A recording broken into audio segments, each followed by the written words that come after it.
Bueno, en esta oportunidad les voy a estar explicando sobre algunos conceptos que propone Émile Durkheim, un filósofo francés del siglo XIX que dio grandes aportes a la disciplina naciente que era la sociología. A él le interesaba mucho tratar de entender o buscar un objeto de estudio de esta nueva disciplina y un método que seas de manera científica, el método es el camino para poder adquirir conocimientos de manera científica. Va a tratar de preguntarse por el orden social y la moral también. Entonces, una de las dos grandes preguntas que nos interesan a nosotros de Durkheim es ¿cómo volver a crear un orden social estable en medio del caos? Se pregunta él.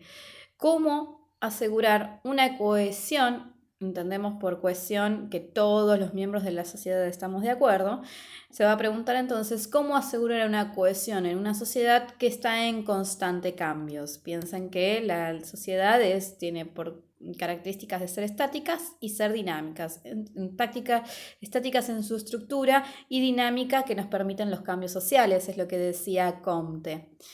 Él obviamente toma esto mismo de Comte, entiende que la sociedad está en constante cambios.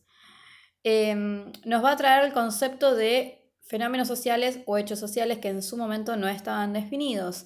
Para él, un hecho social debe ser tratado como cosas porque se expresan en formas concretas. ¿Cómo se expresan en formas concretas? A través de leyes, de normas y de las instituciones sociales. Va a postular que la realidad es objetiva. Es el primero que nos trae ese concepto. La realidad, entendemos por realidad objetiva que la realidad puede ser un objeto de estudio, ¿sí? Porque ya que la realidad es lo que se nos da, es lo dado. No puede, los hechos sociales, va a decir, que son externos a los individuos, es por eso que la realidad social no puede reducirse. Dirá, la realidad social no puede reducirse a las acciones y motivaciones de los individuos, sino que están moldeados, es decir, limitados por su entorno social. ¿Qué quiere decir con esta frase? Que un hecho social no es, una motivación del individuo. Un hecho social está cargado de limitaciones producidas por su entorno social. Es por eso que también nos trae otro concepto, que es el concepto de orden social. Para Durkheim, el orden social se expresa en un sistema de normas que se cristalizan en las instituciones. La sociedad siempre va a ser anterior al individuo. Entonces hay una idea de que la sociedad, ya existir antes de nuestra propia existencia, va a ser la que determine los modos de actuar e impone límites sobre los individuos. Tiene una concepción de sociedad también Durkheim. Va a decir que a partir de lo instituido, que son las familias, la escuela, etcétera, y de las estructuras, que son las normas, las leyes, las corporaciones y el Estado, que son explicables y racionales, las dos, digamos, tanto las instituciones como las estructuras, la sociedad es aquello que está interiorizado en cada individuo. El objeto de estudio de la sociología, bueno, sí, para Durkheim van a ser los hechos sociales. En realidad, para la sociología, después como disciplina, es un punto de partida, ¿sí? Considera los hechos sociales como cosas para ser tratados como tal, para poder ser estudiados. Esto implica esto implica que no tienen que ser cosas materiales, sino que se expresan en formas concretas. ¿Dónde yo veo a los hechos sociales expresados en normas concretas? En normas, en leyes y en instituciones. Al pensar de esta manera, él lo que intenta destacar es que el mundo social tiene un grado de realidad igual a la que se atribuye al mundo físico. Es decir, que la realidad social, que muchas veces no la vemos de manera material, la podemos entender como fenómenos y la podemos estudiar. Por eso son externos a los individuos. Por ejemplo, las creencias. Creencias son comportamientos instituidos por una religión, seguramente, que son a la vez construidos colectivamente. Nosotros cuando nacemos, esa creencia ya estaba establecida, ya estaba confirmada, ya estaba institucionalizada. Por eso la realidad social no puede reducirse a las acciones y motivaciones de los individuos, sino que los individuos están moldeados y limitados por su entorno social. Reflexiona también sobre la industrialización. Piensen que la industrialización era un momento de conflicto y mucho conflicto social, y va a decir que, sin embargo, tiene la creencia de que las sociedades avanzadas van a surgir una nueva forma de orden social. Él entendía que este proceso de industrialización iba a traer un nuevo orden social, y fue así prácticamente, ¿no? Es lo que hoy estamos conociendo nosotros. Un aporte interesante de Durkheim es el concepto de conciencia colectiva y formas de solidaridad. Para él, la conciencia colectiva no es la mera suma de conciencias individuales, es decir, qué pensamos todos nosotros y qué entendemos sobre algo, ¿sí? Sigue siendo algo exterior al sujeto y está por encima del individuo, esa conciencia. La conciencia es una síntesis de conjunto de creencias, de sentimientos comunes a la conciencia moral, es decir, lo que está bien y lo que está mal para nosotros como sociedad. Y va a pretender explicar, la pregunta que se hace en torno a esto es: ¿cómo se garantiza la cohesión social en las sociedades modernas y complejas? Él va a reflexionar para explicar esto sobre el castigo. Va a decir, ¿no?, que cómo intenta reflexionar qué es lo que se piensa del castigo, ¿no? El castigo es que el culpable pague en el acto. La sociedad siempre ha tratado en esa cohesión social de que el culpable siempre pague. Así el grupo, dice él, se siente grupo. Y reflexiona, ¿por qué se castiga? ¿Por qué como sociedad utilizamos el castigo? ¿Cómo se pacta como sociedad? ¿Cómo pactamos lo que está permitido y lo que está prohibido? También va a decir que el castigo existe porque el grupo pide un resarcimiento y de manera inmediata.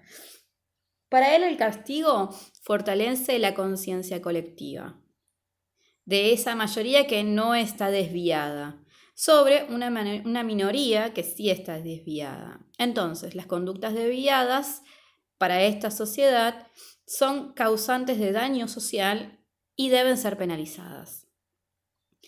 La base de una moral se sustenta, explica él, en el principio según el cual la razón es ley. Si hay una ley, es una razón, y aquellos que violen la ley son desviados. Debe ser, el castigo tiene que estar, para él, tiene que ser más una previsión y no ser una forma de venganza, no podemos pedir la venganza. Por eso él dice, nosotros como sociedad conceptualizamos a la pena, o él la conceptualiza, el concepto de la sociedad, como una reacción pasional, es decir, me enojo porque alguien realizó una conducta desviada y yo quiero mi venganza, y mi venganza es a través del castigo. Por eso es una reacción pasional. Y eso, dice él, esto es propio de las sociedades primitivas, donde la sanción es una forma de represión. Entonces, nosotros como sociedad, si vamos a utilizar el castigo, no tiene que ser a partir de, en una sociedad moderna, a partir de las pasiones. Considera a partir de las funciones simbólicas, es decir, a partir de lo que nosotros hemos como sociedad cohesionado de manera simbólica, la confirmación de la validez de la norma de la conciencia colectiva. ¿Qué quiere decir esto? Cuando nosotros como sociedad hemos tratado de poner en común de manera simbólica algo que creemos que es una conducta desviada, podemos decir, establecemos una norma. Pero también va a hablar de la solidaridad, así como está la forma de cohesión social a partir del castigo, también está la solidaridad. La solidaridad da la casualidad que es el motor de la división del trabajo. Piensen que él está en el proceso de revolución industrial, ¿no? Y que lo está analizando. Entonces, ya que la solidaridad está basada en la cooperación con otros, por lo tanto es orgánica, ¿sí? Es propia del organismo social. Los individuos siempre se asocian entre sí, según diferentes tipos de solidaridad. Él va a categorizar dos. Tenemos la solidaridad mecánica, ejemplo en comunidades pequeñas, donde los lazos que nos unen a nosotros como personas o como comunidad están fundados en valores tradicionales y religiosos. Piensen, por ejemplo, pequeñas comunidades como las precolombinas que se organizaban en torno de las creencias de la Tierra o de la forma de organización de las estrellas, digamos, ¿sí? Así organizaban y se solidarizaban los individuos de esa sociedad precolombina, donde cada individuo tenía su forma de trabajo y su división de trabajo y sus castas también. Todo en función del el calendario de las estrellas. Calendario maya, si lo quieren pensar, o el inca, hay muchísimos en torno a esos que son creencias tradicionales y religiosas. Por otro lado está la solidaridad orgánica, que está asociada a la división del trabajo, que conduce, por lo tanto, a ese tipo de solidaridad, una identificación y una diferenciación de los individuos libres. O sea, nosotros tenemos un trabajo y podemos identificar en esa forma de organización y diferenciar a los individuos que obviamente eligen esa forma de trabajo, ¿no? Entonces preguntan, ¿por qué surgen los conflictos? Van a decir que los conflictos surgen o emergen por la intervención de alguna autoridad que fije los límites del bien y del deber, es decir, qué es lo que está bien y qué es lo que debemos hacer como sociedad, que son razones de Estado, va a decir, estas dos posturas. Un acto socialmente malo va a ser rechazado por la sociedad, ¿sí? Ahí está la cuestión del deber. Entonces, cuando nosotros tenemos una forma de cohesión a partir de valores, creencias y de moralidad, nos ordenamos como sociedad en torno a estos conceptos que nosotros hemos puesto en cohesión o en común, si quieren llamarlo de otra manera, y que de alguna manera genera algún tipo de situaciones que nos permiten entender qué son los fenómenos o hechos sociales, como por ejemplo el castigo.